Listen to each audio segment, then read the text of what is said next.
Good evening, everybody. I'd like to call the City of Pompano Beach Zoning Board of Appeals meeting for Thursday, November 21st, 2024 to order.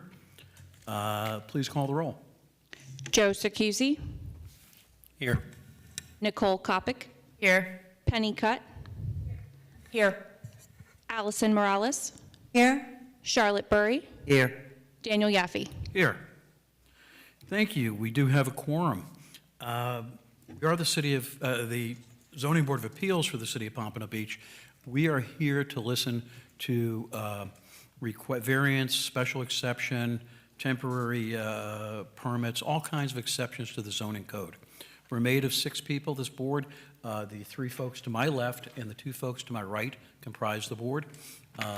On my far right is Scott Reale, who's with the City Development Services and is in the staff function tonight. James Saunders at my far left is Assistant City Attorney and provides us legal service. Meredith Rollins runs the show. Be nice to her. First thing I want to do here is, actually, let's have a motion for approval of the minutes, and that can only come, Robert's rules, from those people who attended the last meeting. So would one of you please make a motion? So moved. Second. Second. Any corrections, additions, or deletions? All those in favor? Aye. Opposed? Aye. Motion carries. Thank you all very much, and especially to the people who were able to make the motion, Penny. And as I said, we're the board, and what we're going to do tonight, we have a very, very small or short agenda since our second item is postponed. I could go through the whole procedure, but basically what we're going to do is we're going to call the case. You will, actually, folks, I got to tell you, we're not hearing your case again tonight. It's an appeal on something, so there's not going to be any testimony to it. Counselor, you've been here before. You know our procedure, right? Do I need to go over the whole thing? No? Okay. But basically, you'll come up here. We'll listen to your testimony. You can call any witnesses, any evidence that you want to present to us. And this is a public hearing, so at that, for your hearing, we'll invite the public to speak. After that, you'll closing comments. The public will, the hearing be closed. The board will discuss and vote. Anytime during the process you need a question while it's your case, let me know. With that, that's an explanation of our prereqs. Anybody, you're an attorney? I'm not. I'm a zoning consultant. Okay, then I need you, in fact, if everybody would please stand up. I'm going to swear everybody in. I like to do that one time. Meredith? Do you swear or affirm that the evidence you are about to give will be the truth, the whole truth, and nothing but the truth? Yes, I do. Thank you. You all may be seated. On our first item is public hearing is item number 1, LN 654, special exception, family community residence, Klatt Holdings, LLC. Mr. Chair? Who said that? I did. Oh, okay. Go right ahead. On October 17th, in your absence, I chaired the Zoning Board of Appeals meeting when this board heard testimony on ZBA case number 24-17-000009, Klatt Holdings, LLC, request for a special exception to use 1520 Northeast 43rd Court as a family community residence. During the hearing, staff advised that this proposed use was less than 660 feet from an existing community residence.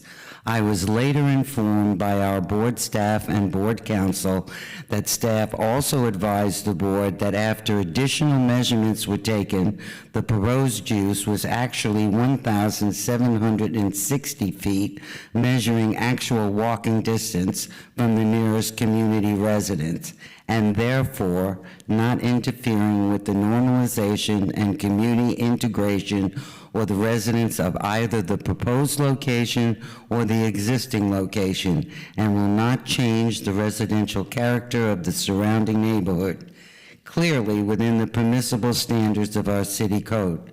As a result, I move that we rescind the board's denial of Clat Holdings LLC's application for a special exception. Do I have a second? Discussion, please. Second. Thank you. Counselor? Thank you, Mr. Chair. I just wanted to take the time, because this is an unusual experience for this board. Our rules don't really account for non-applicant requests for rehearing or to review a decision that was previously adopted by this body. So this board is governed by Robert's Rules of Order. And so the motion to rescind pursuant to the rules is how this board on its own motion can review or reverse a prior action. This motion to rescind may be brought by any member, as it has been brought by Madame Burry, and it also may be voted on, according to the rules, by any member, even if that member was absent or did not vote on the original matter. It is strictly procedural in this context. Only a majority vote is required because this motion has been previously noticed for this meeting. The motion may be fully debated. However, a successful vote, should it go that way, does not approve the original matter. The motion merely nullifies the prior action, or in this case, the denial. As a result, there will need to be a second motion setting this matter for the December meeting. Not sure what date that is. December 19th. For the December 19th meeting. So please, as you're discussing this, understand that once you take that action, should you move in that direction, this matter would need to be set. There would need to be another motion setting the matter on your December 19th calendar. Counselor, in a way, as I listened to you, what we're really, if the motion is successful, we're really shortening the one-year period before they could bring it back on their own. Is that correct? Well, yeah, again, it's in the motion for rehearing and all the other post motions, it's all applicant-driven. And this board in the past has, I can't think, there's only one instance, and I'll talk about that later on, but there was one instance where, well, I might as well talk about it now. There was one matter that came before this board in January of this year where the board denied the special exception for the community residents. That was then brought back by the applicant on a motion to rehear in March of this year. The motion for rehearing did not include, as it will not tonight, the hearing of that substantive matter at that same hearing. It was scheduled for May of 2024. At that time, the ZBA denied it again.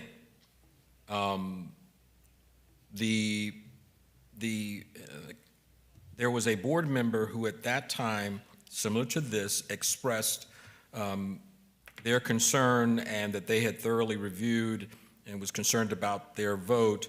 We then scheduled the matter to be reconsidered at the June 20th meeting of this board. I had advised the board that they could at that time hear both the reconsideration of the item and make the decision. I publicly acknowledge that that was inconsistent with Robert's rules. It should not have occurred at the same, similar to what we have done previously. So tonight, unlike that prior application, the successful vote will only nullify the prior decision in that the substance or the substantive inquiry ruling by this board will have to be handled in December. And it's really, as I've mentioned before, there's a distinction between procedure and what I call substantive due process. The material issues that are going to be discussed or substantive due process, in addition to the fact that we only have 3 of the members who were here during the presentation when the original matter was presented, and we have 3 individuals who were not. And so to have you rule on something that you have not heard in substance, I believe would prejudice that review and maybe even subject it to being overturned or appealed. And so in order to make sure that we have preserved not only the procedure, but also the substance, my recommendation, pursuant to the rules, would be to tonight consider the motion to rescind, which everyone in this room or everyone on the dais can rule on, even if you were not here, because it's procedural, and that the matter, should you decide, be scheduled for substantive review at your December meeting. I don't know if I've answered all your questions or not, but if anybody has any, let me know. Okay, we have a motion.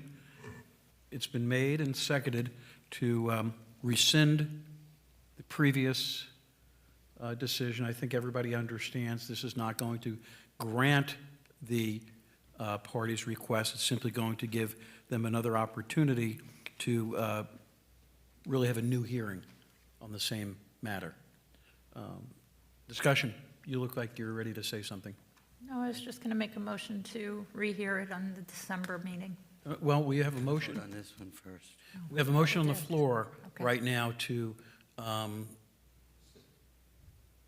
Rescind. rescind. We keep having. Move that we This rescind. the counselor and I vote. keep having this word rescind, and because it is special here. Is there any, personally, I think it's a good idea for us to rescind this in reviewing. These are interesting and difficult cases.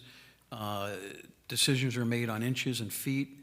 I think Ms. Burry has certainly indicated there was confusion, and I want to be sure that from a procedural perspective that the applicant has a full and fair hearing. So I am in support of hearing it at another time and support the motion to rescind. And by the way, it is a simple majority, so we need 4 affirmative votes, not 5, for the motion to rescind. Am I correct, Counselor? You are, sir. Am I doing okay tonight? All right. It's technical stuff. Further discussion on the motion? Hearing none. Call the question? Charlotte Burry, Yes. Penny Cutt, Yes. Joe Circusi, Yes. Nicole Kopic, Yes. Allison Morales, Yes. Daniel Yaffe. Yes. Thank you. Now I need a motion to rehear item 24-170009, special exception for Family Community Service, Klatt Holdings LLC, to the December 19th meeting at 6 p.m. Motion. Commissioner, Ms. Burry made the motion. Who made the second? Penny? Okay. Any further discussion? I'm sorry, Ms. Burry made the motion and Penny seconded? Yes. Charlotte Burry, Yes. Penny Cutt, Yes. Joe Circusi, Yes. Nicole Kopic, Yes. Allison Morales, Yes. Daniel Yaffe. Yes, that's approved too. So, are we re-advertising this? Or do you have any notes or comments, Scott, that we need to put into the record here? By the way, the well, it will motion be- passed, so we are going to rehear your application next month, but I want to be sure there's, The public notice that went out for this meeting was that Ms. Burry was going to, intends to propose a motion to rescind the denial. So in an abundance of caution, we probably will want to re-advertise for the December meeting for the actual request I would for the think so. community residents. I would agree. Just to be on the absolute safe side. Yes. Government works best in the sunshine when everybody knows about everything. Thank you. Okay, folks, we're done with your item. Moving on to item number 2, Apparently, there was which is the major temporary use for Amkin Atlantic Square LLC. There was a noticing issue, so that's going to be moved also to the December, if I could have a motion to move that to the December 19th meeting at 6 PM. So moved. Second. All those in favor say aye. Aye. Opposed? Thank you, motion carries. And for the record, that one does not need to be renoticed. That goes automatically to the December 19th meeting. Sir? I will need. Yeah.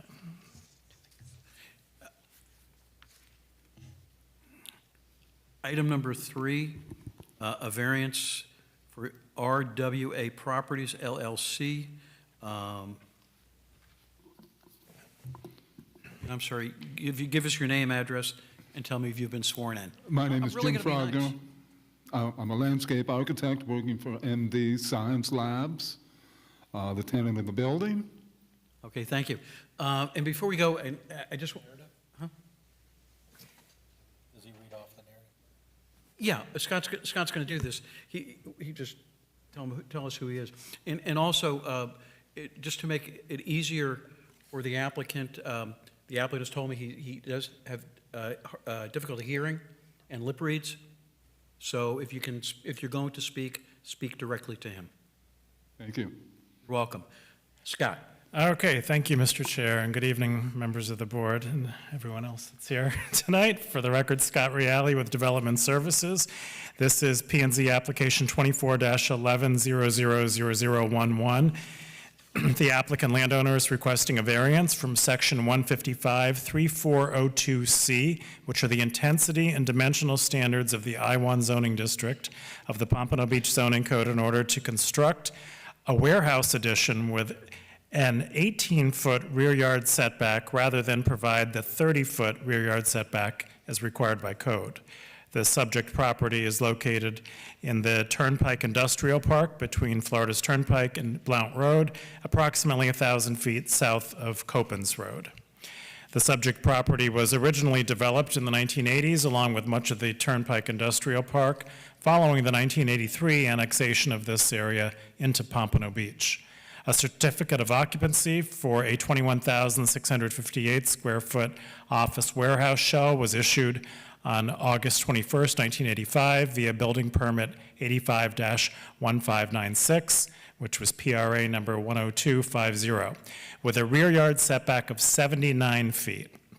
Now, at the time, the site plan was reviewed according to the standards of Broward County's M3 zoning district, which had a less stringent rear setback requirement compared to the current Pompano Beach I-1 zoning district. The subject property has no open building permits and no active code enforcement cases. There are 3 active business tax receipts, in addition to the rental building, manufacturing and manufacturing employing are the two main BTRs. The applicant is proposing a 9,937 square foot expansion to the existing building, which would extend 12 feet into the required 30-foot rear yard setback. If approved, the new addition would be located just 18 feet from the rear lot line.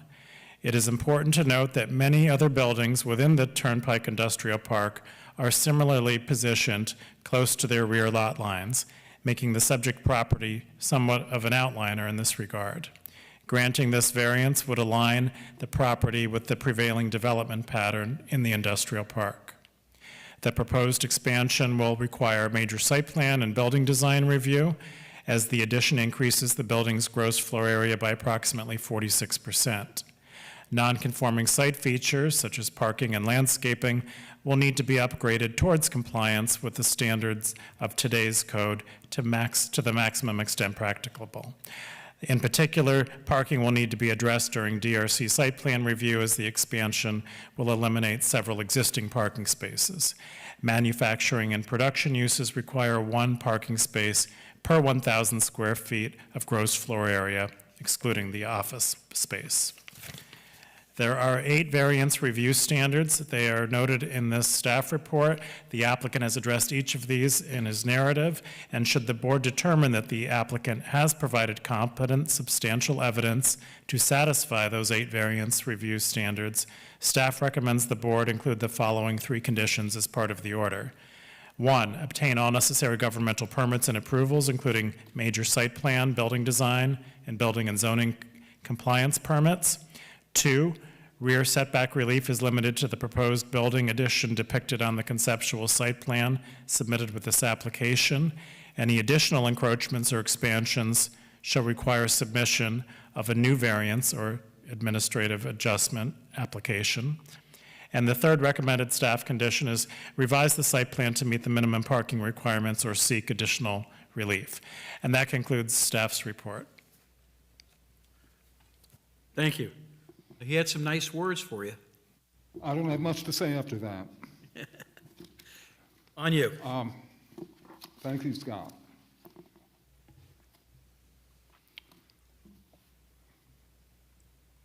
A variance request must meet the 8 standards. They're extremely difficult to meet, barring exceptional circumstances. In this case, the building was CO'd in 1985. MD Science Labs has been there since 1990. They're a manufacturer of skincare lotion. As Scott said, they have all their proper business licenses. When the site was developed, they plopped the building exactly in the middle of the site with the parking on the front. If you can look at the arrow, you can see how the site is laid out. Now the applicant has come in and he has asked for some expansion on the site because they have outdated equipment. Business has been good. I know you cannot use financial hardship as a reason for obtaining the variance. That's not the case here. It simply comes down to multiple factors. COVID-19 came along. The supply chain for trucking was interrupted. And so the tenant decided that they needed to expand so they could add new machinery and update their facility. So with respect to the rear setback of 79 feet, that's a huge open area on the back of the site. I'm sure that when they constructed the building, they weren't thinking of expansion at that point. However, times change. 40 years later, excuse me, 40 years later, they realized that they do have room to expand. So they hired an architect to design a floor plan accommodating the new machinery they plan to buy. Many of the setbacks in the same neighborhood are 5 feet, 10 feet. We're not looking for that. We're simply asking for a 12-foot reduction on the 30-foot setback to accommodate this. When we come down to the 8 criteria, the exceptional condition in this case, one of them anyway, was the fact that the setback used to be 10 feet when they constructed this site. Now it's 30 feet. So we meet that. And the second criteria, extraordinary exceptional conditions referred to in paragraph A are not the result of the actions of the landowner. I'd have to say no, it's not the reaction of the landowner. It's the fact that the setbacks were changed and increased almost 200% since the time they built the building and today. Criteria C, because of extraordinary and exceptional conditions referred to in paragraph A above, the application of this code and the lands for the structure would effectively prohibit and restrict the utilization of the structure, resulting in unnecessary hardship. Criteria D, the variance would not confer any special privilege on this landowner that's denied to other lands that have structures that have the same or much, much reduced setbacks. Criteria E, the extent of the variance is a minimum necessary to allow reasonable use of land. We could get by with a 10-foot encroachment instead of 12 feet, but the 18 feet that would be left in the back of the property between the property line and the proposed addition is enough room to accommodate, if we need any more dry retention area, fire department truck access and that sort of thing. So we meet that. Criteria F, the variance is in harmony with the general purpose and intent of this code and preserves its spirit. We do. The comprehensive plan encourages redevelopment of aging sites and manufacturing sites, so I believe we meet that criteria. And criteria D, the variance would not adversely affect the health or safety of the persons residing in the neighborhood or be injurious to property or improvements in the neighborhood, or otherwise be detrimental to the public welfare. If you look at the site, you can see that the neighbors have just about the same exact building configuration. So I don't think there's any impact to any neighborhood. No injury. The neighboring site on the north has a 10-foot rear setback, as do many of the surrounding properties. This is a proposed addition. As you can see, we're leaving the 18 feet in the back, assuming we get our approval for a 12-foot reduction. That open space will also support any additional landscaping we need. We believe we have enough parking with the new addition, and we'll do some slight site design on the front parking area so we can meet that criteria. Obviously, we have to go through major administrative site plan approval. This request is in harmony with the general spirit of the code and the comprehensive plan, which encourages redevelopment of aging and outdated properties through innovation design. The proposed variance is in compliance with the comprehensive plan objective 01.23.00, which states economic development, expansion of the economy based by the industrial and manufacturing sector is very important. I know I am leaving something out. I know I've forgotten something.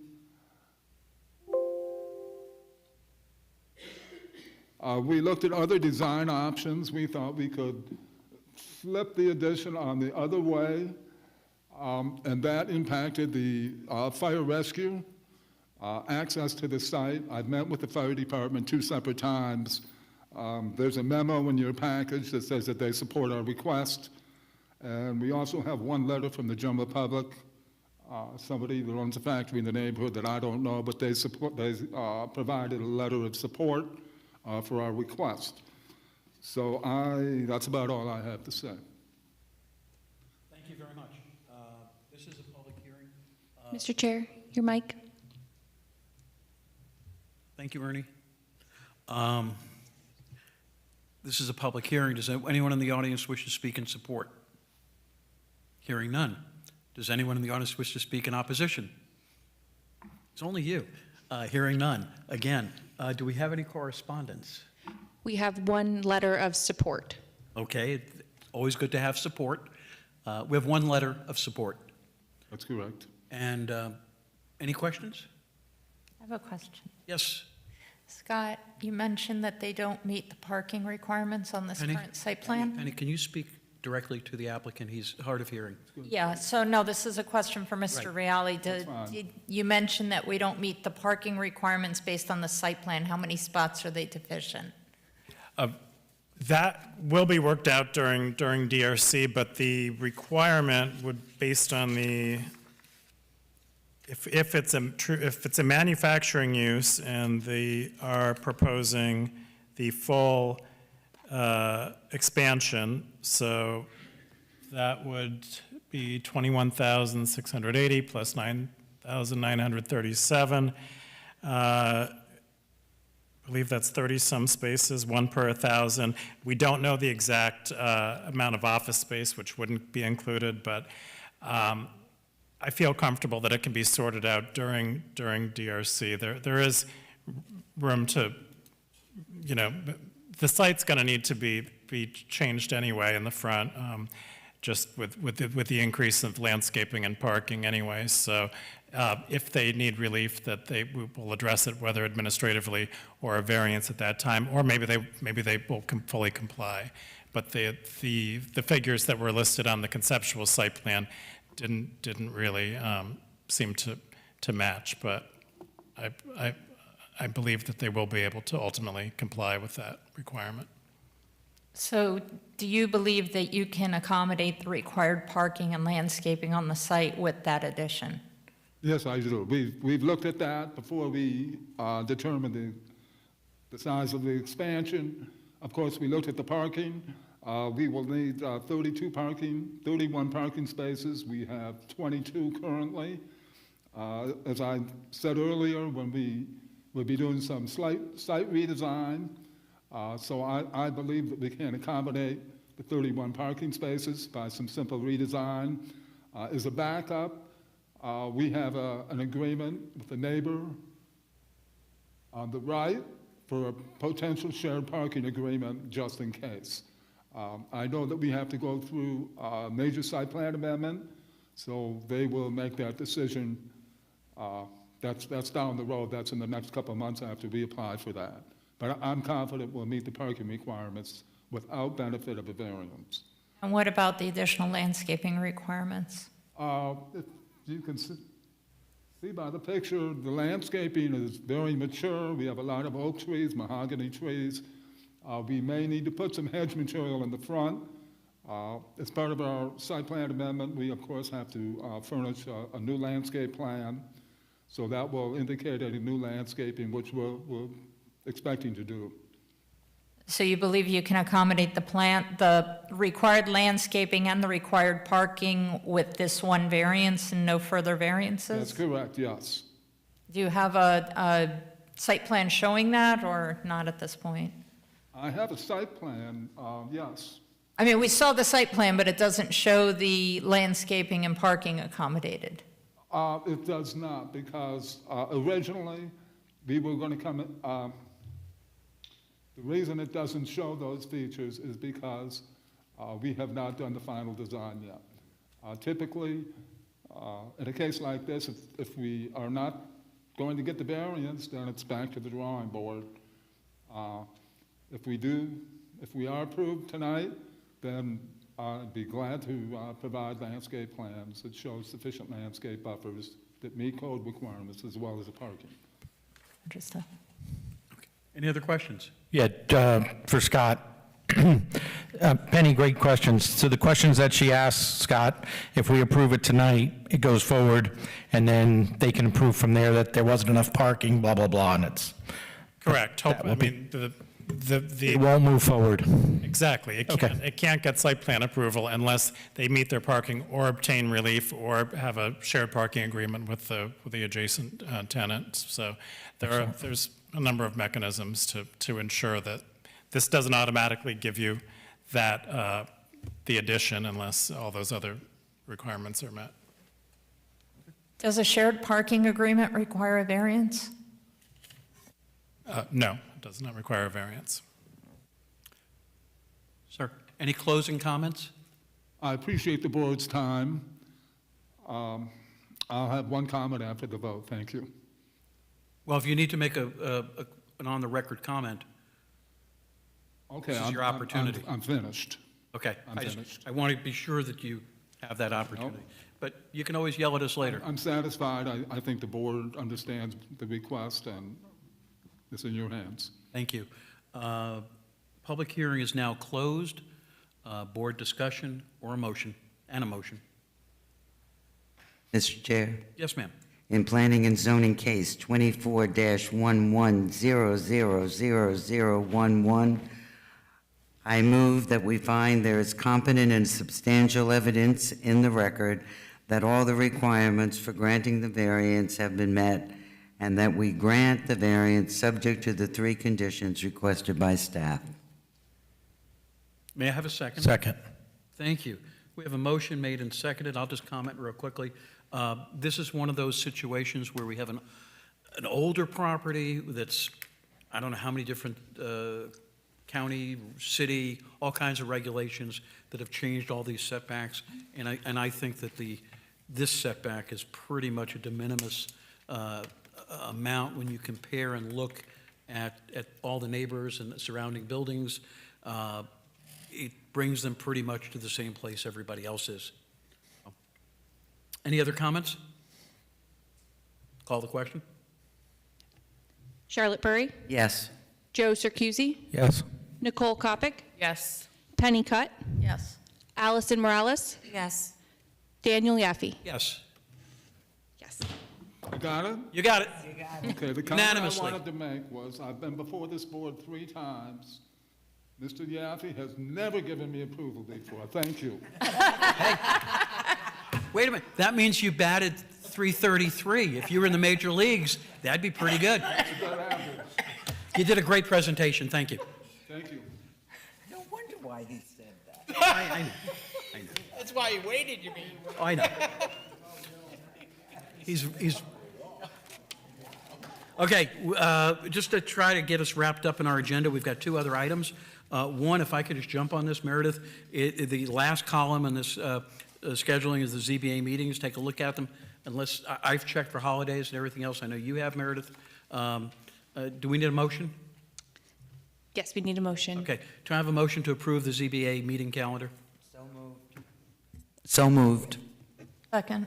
Thank you. Any further discussion? All those in favor say aye. Aye. Opposed? Motion carries. Now we're going to have an overview of ethics and sunshine law for Mr. James Saunders. Thank you, Mr. Chair. It's really just highlighting 2 issues, really. And I think everyone on this board, including the alternates, have had the opportunity to review the clerk's office webinar. Very important, hopefully very insightful. There are 2 things I want to draw your attention to. One is the sunshine law. This is critical, and I think sometimes people unintentionally may be violating. And let me just read it to you, and I know you're very familiar. The sunshine law provides a right of access to governmental proceedings, basically of public boards or commissions, whether you are elected or appointed, and applies to any gathering of 2 or more members of the same board to discuss a matter that would foreseeably come before that board for action. And again, oftentimes what happens is that board members start having conversation. It happens before meeting, sometimes it happens after the meeting, sometimes it happens in other settings, and unknowingly you're discussing because you're concerned, you want more information, you're trying to get a feel. When you have 2 or more gathering over an issue that is either before you or is anticipated to come before you, you're required to have a public notice. Because the sunshine requires, pursuant to statute 286.011 Florida statutes, requires that meetings must be open to the public, so you literally have to invite people to your meeting. Secondly, you have to have reasonable notice of that meeting. That means you need to send out a notice and let people know you're going to be talking. And thirdly, minutes must be taken and properly recorded and open for public inspection. 9 times out of 10, none of those things are occurring. Now, here's what I want you to hear about what the possible penalties can be. There are criminal penalties, because it can be considered a second-degree misdemeanor, punishable by up to 60 days in jail, up to 6 months of county probation, a fine of up to $500 or other court-ordered probation. So it's pretty serious. I know Madam Burry, who sat on the commission, this is not something that she's not familiar with, but you have to be careful. And it's not just meeting one-on-one, face-to-face. It could be meeting by phone, calling each other up. Now, I can't watch you, and I'm not with you at all times, so I'm just letting you know, be very careful that you're not pulled into something, whether it be unintentional on your part and intentional on somebody else's part, but you need to be able to curtail that. You can also be removed from office from violating sunshine. And there could also be issues of attorney's fees. So you want to be very careful. The last thing I wanted to bring to your attention, and I won't bore you with the case law. I will send those things to you. I have in the past of some really outrageous things that occur throughout the state, but we will try to make sure you're aware so you can see the nuances. But the last thing is the public records law. So sometimes individuals like to text, send emails, and whether you know it or not, even though you are not a city employee, you are a public officer as far as the law is concerned. Alternates as well. You're public officers. So when you are discussing public business on your emails, whether you're doing Facebook, if you're texting, all those things become public records. There was and I'll tell you this one instance, I'm not sure exactly where it was in our state, but the particular official was sitting at the dais while a presentation was being made, and she was texting her husband on her phone. Some of you all may remember this from the webinar. Well, she was texting on her phone.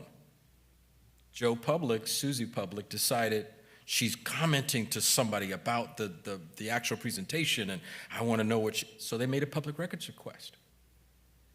Thank goodness she was just texting her husband about dinner that night, so it was not a problem. But I want you to be aware, I am aware, that there are several times that texts are going on between board members and possibly, others who are also public officials.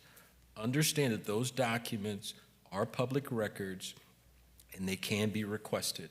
If you're on Facebook, you have to be careful about the comments you make, because somebody can take those same comments, come right in here, and use those comments to possibly recuse you or show that you have a bias or prejudice against their application. So you want to be very, very careful. Now that you're a public officer, you can't just participate in everything that you see in social media, texts, emails, all of those. And so I put it out there so you're aware of how critical and how easily and maybe unintentional somebody sends you something, or somebody, I think it's called DM. If somebody DMs you, direct message you, you need to be very careful your response, because all of those are public records and they cannot be destroyed. And somebody can make the public records request, and then you'll get a call from me or Scott or the city attorney's office or Meredith saying, hey, we need your phone. Whoa. And the phone has become a very private thing. It's like wanting my firstborn. You're not getting my phone. No, I have to get your phone. And I have to be, and there are, even if you, and I know Mr. Yaffe probably has experienced this, when you're talking about electronic discovery in litigation, arbitration, whatever, there's a whole set of rules that will grab your phone, and whatever you thought was private is no longer private anymore.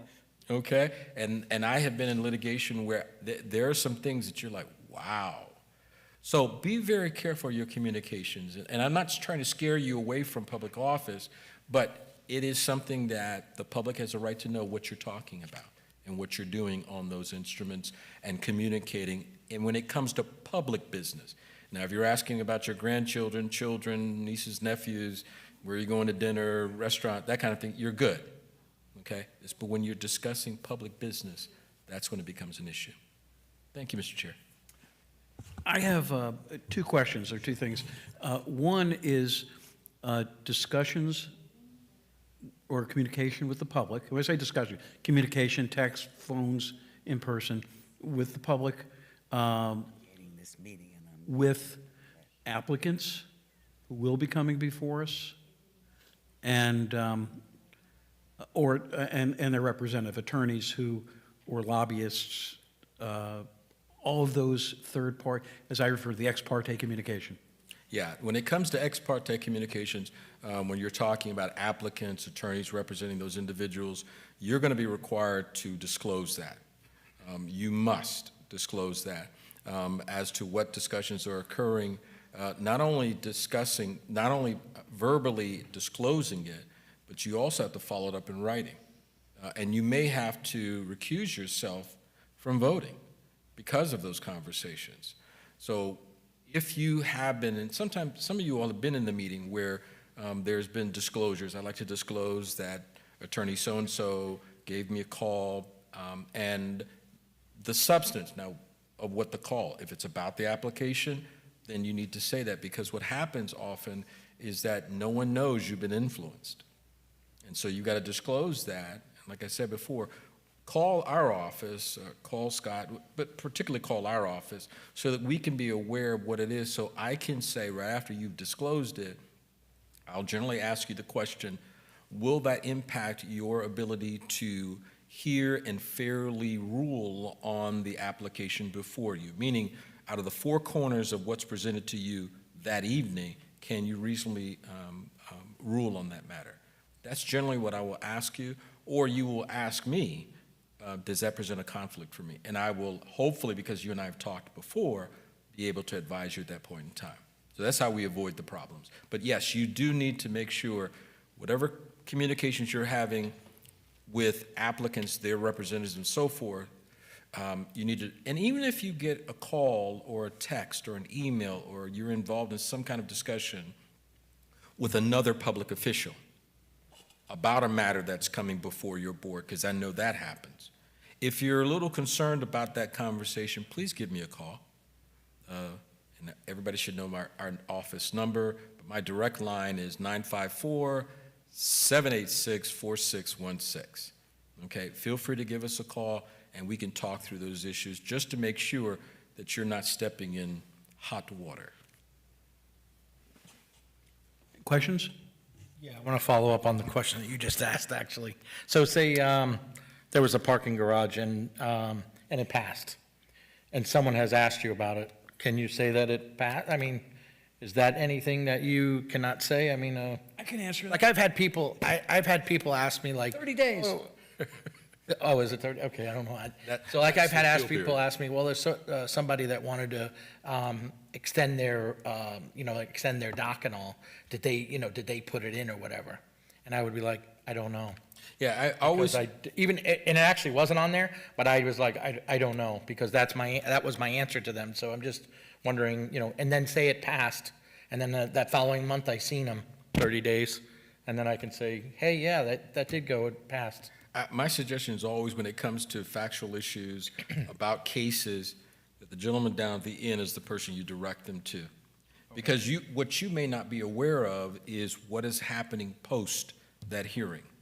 So in order to make, whatever the issue may be, so you want to always direct them back to the department and Scott and Development Services as a whole, because what you don't want to get into is giving somebody partial information, and then Mr. Yaffe is talking about the appeal period because they may decide to appeal it, and then you've got something else going on. So I would, mum's the word, say, hey, you need to call the department because I really don't know. I know what happened that night, but I don't know what happened post. Other questions, comments, anything? Thank you very, very much for that. If there's, Move we adjourn. great, we're adjourned. I want to wish Meredith, first of all, thank you very much for everything. And everybody have a very, very happy Thanksgiving. Thank you.